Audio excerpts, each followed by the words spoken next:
ॐ वर्णानामर्धसङ्गानां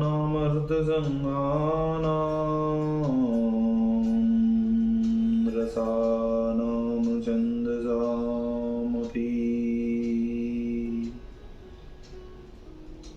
मङ्गलानां च कर्तारो वन्दे वाणीविनायको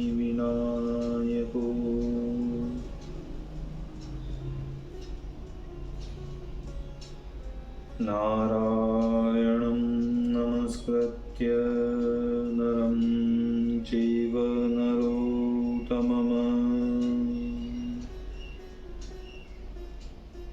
देवीं सरस्वतीं व्यासं ततो जयमुदीरयेत्। गुरुर्ब्रह्मा गुरुर्विष्णु गुरुर्देवो महेश्वर गुरुर्साक्षात् परब्रह्म तस्मै श्री गुरुवे नमः। बोलिए सियावर रामचंद्र भगवान की जय। राधावर कृष्ण कन्हैया लाल भगवान की जय। उमा महेश्वर भगवान की जय। गायत्री ब्रह्मदेव भगवान की जय। माता पिता गुरुदेव की जय। सद्गुरु भगवान की जय। समस्त संतगण भगवान की जय। समस्त भक्तगण भगवान की जय।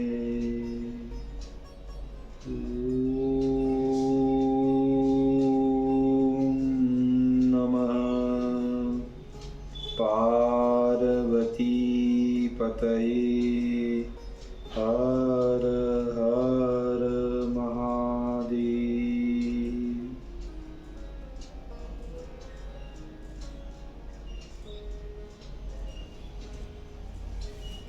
तो मित्रों और आप सभी श्रीमद् भागवत कथा के रसिक जनों श्रोतागणों,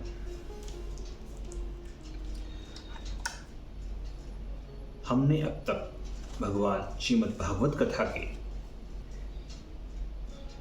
चतुर्थ स्कंद की कथा तक का अभी तक श्रवण करते आ रहे हैं। अब हम भगवान श्रीमद् भागवत कथा के चतुर्थ स्कंद के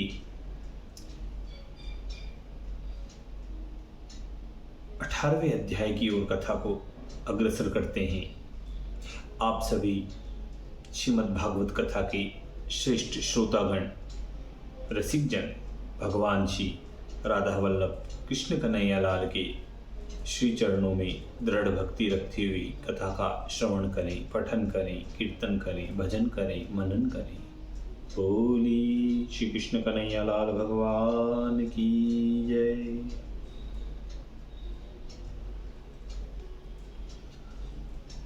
तो कहते हैं कि 18 अध्याय में धरावचन प्रियमान वत्स पात्र सब जानकी लगे करन पयपान। तब मित्र जी कहते हैं कि क्रोध से होंठ जिसके फड़क रहे थे, ऐसे पृथुराज की स्तुति कर कर भयभीत पृथ्वी बुद्धि से मन को सावधान करके फिर कहती हैं कि हे नृपेंद्र, हे राजा, हे पृथु महाराज, क्रोध शांत करो और मुझको अभयदान देकर मेरी विनय सुनो। जैसे भ्रमर पुष्प का सार सार रस ले लेता है, ऐसे ही जो बुद्धिमान विलक्षण लोग होते हैं वे सब वस्तु का सार ग्रहण कर लेते हैं। इस लोक में और परलोक में तत्वदर्शी मुनियों ने पुरुषों के कल्याण की सिद्धि के लिए योग, प्रयोग, कृषि आदि उपाय बतलाए हैं और उन्होंने कर्मारंभ किए हैं। जो महात्मा जनों के उपाय बतलाए, उन प्रयत्नों को जो लोग श्रद्धा सहित अच्छी रीति से सावधान होकर अनुष्ठान करते हैं, वे प्रतिकूल पुरुष भी उन उपायों के बिना अनायास ही सफल हो जाते हैं। जो अज्ञानी उन प्रयत्नों का तिरस्कार करके अपने मन से अथवा और किसी रीति से नूतन उपाय किया करते हैं, तो उनके बारंबार प्रारंभ किए हुए फल सब नष्ट हो जाते हैं। हे विशांपते, ब्रह्मा जी की पहली रची हुई औषधि और जो अन्नादिक था, उनको वेन आदि व्रत रहित कुकर्मी लोगों को भोगते मैंने देखा है। जब आप जैसे लोकपाल होकर न तो मेरा पालन किया और न प्रजा का पालन किया और उल्टा उसका निरादर किया, जब लोक में चोर ही चोर हो जाएं, तब मैंने यज्ञ के लिए सब औषधियों को ग्रस लिया, क्योंकि यह औषधियां पापियों के योग्य नहीं हैं। जो इन औषधियों को पापी भक्षण कर लेंगे, तो फिर मुनि लोग यज्ञ के समय कहाँ से लाएंगे। मैंने अपने मन में यह विचार कर सब अन्न भक्षण कर लिया। इसी कारण संसार में दुर्भिक्ष हो गया है। निश्चय है कि वह द्रुमवेली अब अधिक समय व्यतीत होने से मेरे देह में क्षीण हो गई हो। जो कुछ उपाय महात्मा जनों ने बतलाया है, उसी उपाय से और अपने योग बल से आप मुझसे वह ले लो। हे वीर, प्रथम तो एक वत्स कल्पना करो जिससे मैं तुम्हारी प्यारी रहूं, और दूसरे उसी प्रकार की मेरे अनुसार दोहिनी बनाओ, जिससे मैं आप सब पर प्रसन्न होकर दुग्ध रूपी आपकी सब अभिलाषा को पूर्ण करूं। हे महाबाहो, हे भूत भावन, जो तुम प्राणियों के लिए मनोवांछित अन्न की इच्छा करते हो, तो किसी दुहने वाले को स्थापित करो। हे विभो, हे राजा, आप मुझको बराबर कर एक समान कर दीजिए कि जिससे वर्षा ऋतु के समाप्त हो जाने पर भी देव का वर्षाया हुआ जल पानी मेरे ऊपर सदा नालों में भरा ही रहे। ऐसे प्रिय हितकारी वाक्य पृथ्वी के सुनकर भूपति राजा पृथु ने मनु को वत्स बनाया, हाथों में सुंदर दोहनी ले धेनु रूप धरने से अन्न दूहने लगे। उसी प्रकार और भी ज्ञानी लोग सब ओर से सार ग्रहण करने लगे और ऋषि लोग, मुनि आदि 15 जनों ने भी महाराज पृथु की वश की हुई पृथ्वी को अपनी इच्छा अनुसार दूहा। हे विदुर, ऋषियों ने बृहस्पति को वत्स बनाया और इंद्रिय रूप पात्र में परम पवित्र वेदमय दूध को दूहा। देवताओं ने इंद्र को वत्स बनाया और कंचनमय पात्र में अमृत, वीर्य, औज, बल, रूप, पय को दूहा। दैत्य और दानवों ने असुर श्रेष्ठ प्रहलाद को वत्स बनाकर लोहे की पात्र में सूरा अश्वरूप दूध दूहा था। गंधर्व और अप्सराओं ने विश्वावसु को वत्स बनाकर कमलमय दोहिनी में मधुर वाक्य और सुंदरता सहित गान का विद्यारूप दूध दूहा। महाभगवान श्राद्ध देवता ने श्रद्धा करके अर्यमा नाम के पितृ को वत्स बनाकर कच्चे माटी के बर्तन में पितृगण के योग्य अन्न रूप क्षीर को दूहा। और सिद्ध लोगों ने कपिल देव जी को वत्स बनाकर संकल्पमयी नाम सिद्ध विद्या उसको दूहा।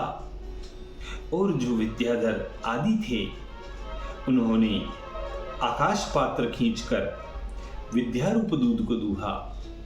और जो मायावी लोग थे उन्होंने मय दैत्य को वत्स बनाकर गुप्त हो जाना इत्यादि अद्भुत प्रकृति वाले पुरुष संबंधी संकल्प मात्र से प्रकट होने वाली माया रूप को दूध के रूप में दूहा। यक्ष, राक्षस, भूत, पिशाच जो रुधिर पान करने वाले थे उन्होंने रुद्र को वत्स बनाकर कपालों में रुधिर रूप मदिरा को दूहा। इसे ही वृश्चिकादिकों ने सर्पनाग तक्षक को वत्स बनाकर बिल रूप पात्र में विष रूप दूध को दूहा, जिसके डसने से मनुष्य उसी समय मर जाता है। सब पशुओं ने नंदिकेश्वर को वत्स बनाकर वन रूप पात्र में मृगेंद्र दृष्टि करके घास तृणादिक रूप के रूप में दूध को दूहा। मांसाहारी जीवों ने सिंह को वत्स बनाकर अपने शरीर रूप पात्र में मांस रूप दूध को दूहा। और पक्षियों ने खगराज को वत्स बनाकर सब पक्षी चर कीटादि अचर फलादि रूप दूध को दूहा।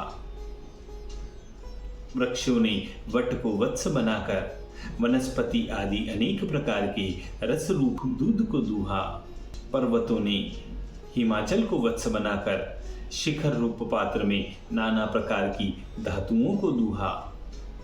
सब जनों ने अपने अपने मुखियाओं को वत्स बनाकर अपने अपने पात्र में सब मनोवांछित फल देने वाली पृथुराज की वशीभूत की हुई पृथ्वी से अपने मनमाना पृथक पृथक दूध दूहा। ही कुरुनंदन, ऐसा अन्न भोजन करने वाले पृथु आदिक सर्वत्र पुरुषों ने अपने अपने अभिष्ट अन्न को दूहा, परंतु दोहनी वत्सादि भेद हो जैसे उस दूध में भी गया।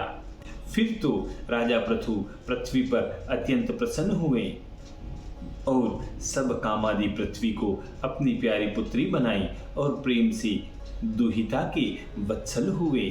फिर राजाधिराज विभु ने अपने धनुष के अग्रभाग से पर्वतों के शिखरों को तोड़ फोड़कर इस भूमंडल को इकसार कर दिया।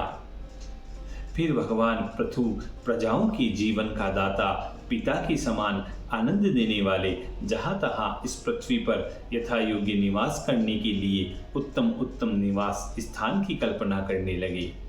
ग्राम, नगर, पुर, अनेक प्रकार के दुर्ग, गौशाला, ग्वालियों के रहने के लिए स्थान, सेनाओं के रहने के लिए सैन्य भवन, पर्वत के प्रांत भाग के जहाँ जहाँ ग्राम बसा दिए।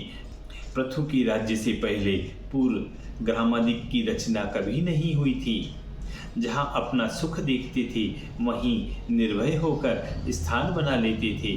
उन्हीं लोगों को हम बारंबार धन्यवाद देते हैं। तो यहाँ पर एक कवित भी कहा गया है, बहुत सुंदर कवित है। तो कहते हैं, वाल्मीकि, नारद, वशिष्ठ, व्यास, विश्वामित्र, भारद्वाज, लोमश, ऋषि आदि जे कहावे हैं।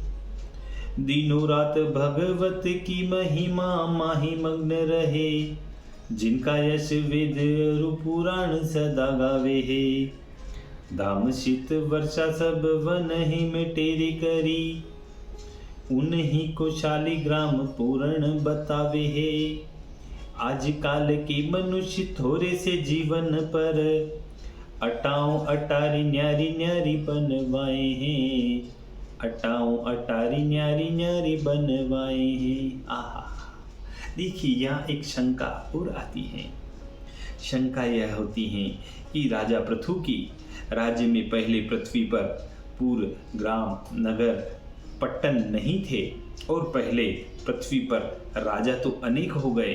जो पृथ्वी पर राजा पृथु के पूर्व काल में नगर, ग्राम, पूर्व, पट्टन और किसान लोगों के रहने को, खेती करने को ग्राम नहीं थे, तो राजा लोग का कोष खजाना किस प्रकार बढ़ता था और राजाओं के लाखों रुपए के काम किस रीति से होते थे और राजा लोग भाग किस वस्तु का लेते थे। इससे ज्ञात होता है कि पहले केवल जंगल ही रहा होगा। तो इसका उत्तर इस प्रकार समझना चाहिए कि विद्वान लोग पृथु के पहले अर्थ में बहुत दिन नहीं मानते थे। पृथु के पहले, इस अर्थ में पृथु के पहले वेन का राज्य मानते थे। वेन के राज्य में सब नगर ग्रामादिक नष्ट हो गए थे। इस बात में कुछ शंका नहीं करनी चाहिए। तो इसी प्रकार पृथ्वी गौ माता के रूप में दूही गई महाराज पृथु ने, और अनेक अपने अपने विषय के अनुसार अनेक अनेक भोक्ताओं ने, अनेक अनेक जातियों ने उन गौ माता को दूहा, और उससे दुहाते वक्त उस दूध रूप में अपनी अपनी मनोवांछित वस्तुओं को प्राप्त किया। इसी प्रकार इस मधुर संवाद के साथ श्रीमद् भागवत कथा के चतुर्थ स्कंद के 18वें अध्याय का यहाँ समापन होता है। 18वें अध्याय की पूर्णता होती है। बोलिए श्री कृष्ण कन्हैया लाल भगवान की।